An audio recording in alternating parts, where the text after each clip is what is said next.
Bon, on va peut-être parler de Super League. Ouais. 24e journée, synonyme de derby roman. Et puis l'heure de vérité, finalement, pour Neuchâtel-Xamax Session. Oui, entre 2 équipes qui ne vont pas très bien, un FC Sion qui reste quand même sur 2 défaites traumatisantes, hein. La première en prolongation en coupe contre Bâle, la deuxième en championnat dans les arrêts de jeu contre IB. Et puis de l'autre côté, il y a Xamax qui reste sur 2 défaites quand même assez nettes. Une équipe de Xamax qui aimerait malgré tout mettre la lanterne rouge grâce au pair, potentiellement à 4 points des Neuchâtelois qui enregistrent ce soir le retour. Il est important de leur défenseur Djuric et qui peuvent encore compter sur Sérédier, certes expulsé il y a 6 jours contre Bâle, mais qui bénéficie toujours de l'effet suspensif de l'appel.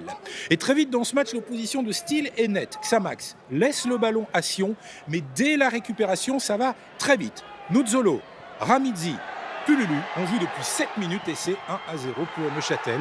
C'est le premier but en Super League pour le joueur prêté par le FC Bâle. Alors au ralenti, on suppose qu'il n'y a pas de hors-jeu. Pululu est sur la même ligne que Ndoye. C'est les lignes du gazon qu'il fallait regarder.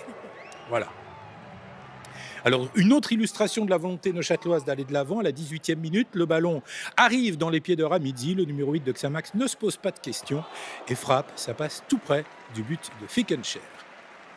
30e minute est la meilleure occasion de la soirée pour Sion, coup franc habilement tiré par Kassami, mais JT manque la cible. Au ralenti, on va voir que Sérédier, en bas de l'image, néglige l'alignement, mais ce soir, décidément, Sion ne rime pas avec précision. Et puis avoir des brèches. Voilà, on a eu certaines occasions, des brèches qu'on n'a pas pu profiter. Et ils ont eu, dès la 7e minute, ils ont su profiter. Et puis au fur et à mesure du temps, ils ont mis le deuxième et puis bah.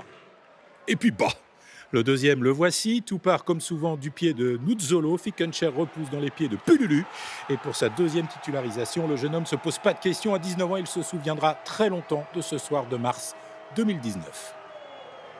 Franchement, je suis plus qu'ému, puisque mettre mes 2 premiers buts en pro, j'attendais ça depuis un moment et c'est un rêve de gamin qui se réalise, quoi. Voilà, un rêve de gamin que le FC Sion tente de gâcher sur cette tête de Martin Anga. Mais Waltert est lui aussi dans un très bon soir, comme souvent, vous me direz.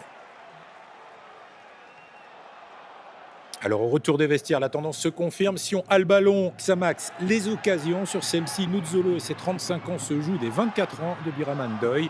Mais cette fois, Fickencher a le réflexe salvateur. Et hop, les Neuchâtelois veulent enfoncer le clou et Gomez est tout près d'y arriver. Mike Gomez qui est allé ce soir au bout de son 104e match en Challenge League ou Super League. Ça fait 9360 minutes, 156 heures, 6 jours et demi sans arrêter, plus les arrêts de jeu que j'ai pas compté. Finalement, ce troisième but, il arrive. Pululu alime une énième fois Fickencher et derrière, Ndoye, lui, accroche Ramizzi. Pas d'hésitation pour Monsieur Schneider et le ralenti confirme que l'arbitre a eu raison.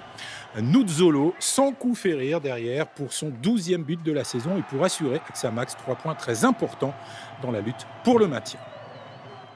Alors, dans les arrêts de jeu, Quentin Masseras vient mettre un peu de baume sur le cœur meurtri des Valaisans.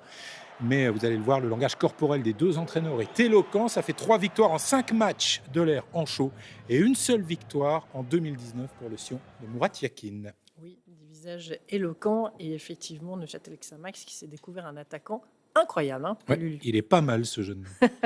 Vraiment. Effectivement.